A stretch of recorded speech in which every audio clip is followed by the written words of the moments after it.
सभी को नमस्ते। प्रिय श्रोताओं, पिछले वक्तव्यों में हमने महर्षि पतंजलि कृत अष्टांग योग पर चर्चा की थी। आज हम वेद और दर्शनों में भक्ति और भक्ति के स्वरूप को जानने का प्रयास करेंगे। प्रिय विद्यार्थियों, पतंजलि कृत अष्टांग योग के अंतिम वक्तव्य के समय समाधि के बारे में चर्चा की गई थी कि ध्यान की वह विकसित अवस्था जिसमें साधक अपने स्वरूप को भूलकर ईश्वर के गुण कर्म स्वभाव में लीन हो जाए, अर्थात ईश्वर का साक्षात्कार करे, समाधि कहलाती है। यही तो भक्ति है, जब साधक अपने स्वरूप को भूलकर ईश्वर के ध्यान में लीन हो जाता है। परमात्मा के साथ एक रूपता की जीवंत अनुभूति को भक्ति योग कहा जाता है। महर्षि दयानंद, जिन्होंने अपना सारा जीवन ईश्वर की प्राप्ति में लगा दिया, कहते हैं कि चित्त की वृत्तियों को सब बुराइयों से हटा के शुभ गुणों में स्थिर करके परमेश्वर के समीप में मोक्ष प्राप्त करने को योग कहते हैं। और वियोग उसको कहते हैं कि परमेश्वर और उसकी आज्ञा के विरुद्ध बुराइयों में फंस के उनसे दूर हो जाना,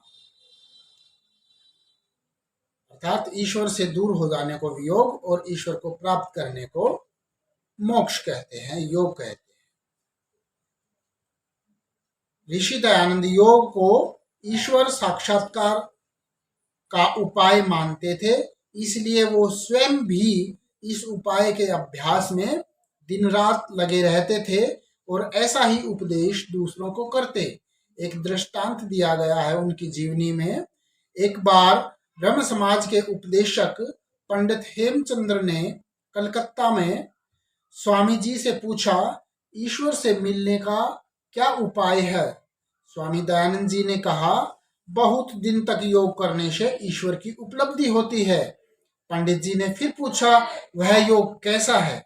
इस पर स्वामी जी ने अष्टांग योग की व्याख्या करके उन्हें सुनाई। प्रिय विद्यार्थियों, योग और भक्ति के फल एक ही होते हैं। पिछले किसी वक्तव्य में हमने चर्चा की थी कि भक्ति नाम प्रेम विशेष है, अर्थात भगवान के प्रति इस प्रकार उत्कट प्रेम विशेष का नाम ही भक्ति है। वास्तव में ईश्वर के प्रति अनन्य प्रेम ही भक्ति का मूल मंत्र है और अनन्य भक्ति को विद्वानों ने प्रेम की संज्ञा दी है। भक्त प्रहलाद भक्ति के विषय में कहते हैं, अज्ञानी जनों की जैसी गाढ़ी प्रीति इंद्रिय भोग विषयों के नाशवान पदार्थों पर रहती है, उसी प्रकार की प्रीति मेरी तुझ में हो और वह मेरे हृदय से कभी दूर न हो। ऐसी भक्त प्रहलाद ईश्वर से कामना करते हैं कि वो भक्त प्रहलाद के हृदय से कभी दूर ना हो। महान भक्त नारद कहते हैं, सा तस्मिन् परम प्रेम रूपः, अर्थात परमेश्वर के प्रति उत्कट प्रेम ही भक्ति है।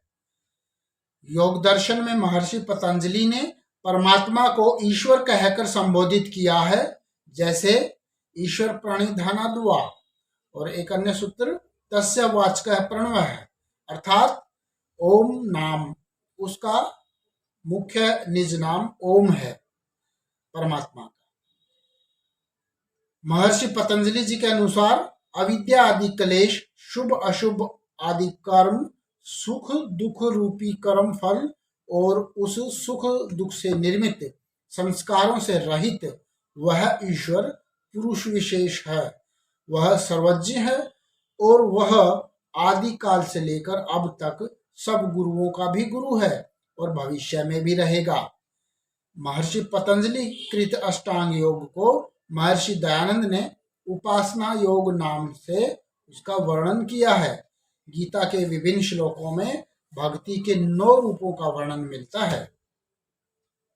श्रवण अर्थात सत्संग करना, जिससे ईश्वर के नाम और उसकी महिमा का गुणगान का श्रवण हो सके। कीर्तन, ईश्वर की स्तुति अर्थात नाम रूप गुण आदि का श्रद्धा और प्रेम पूर्वक गायन करना।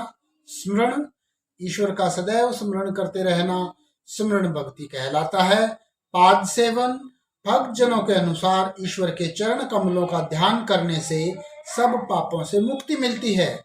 अर्चन, ईश्वर की पूजा अर्चना करना। वंदन, समस्त चर अचर सृष्टि में ईश्वर का स्वरूप समझना और उसके प्रेम में खो जाना वंदन भक्ति है।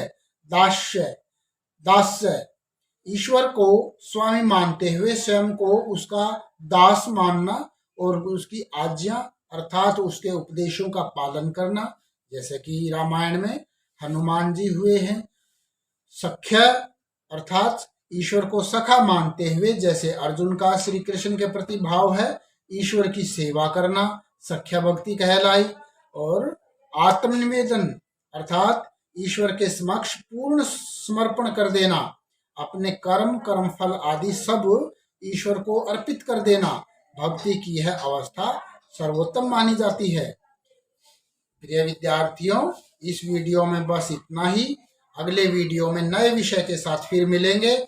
आपने वीडियो को बड़े ही ध्यानपूर्वक देखा व सुना, आपका धन्यवाद। कमेंट बॉक्स में अपने प्रश्न अवश्य लिखें, जिनके समाधान करने की मैं कोशिश करूंगा। वीडियो पसंद आई तो लाइक व शेयर करें और चैनल को सब्सक्राइब करें। आप सभी का दिन शुभ हो। नमस्ते।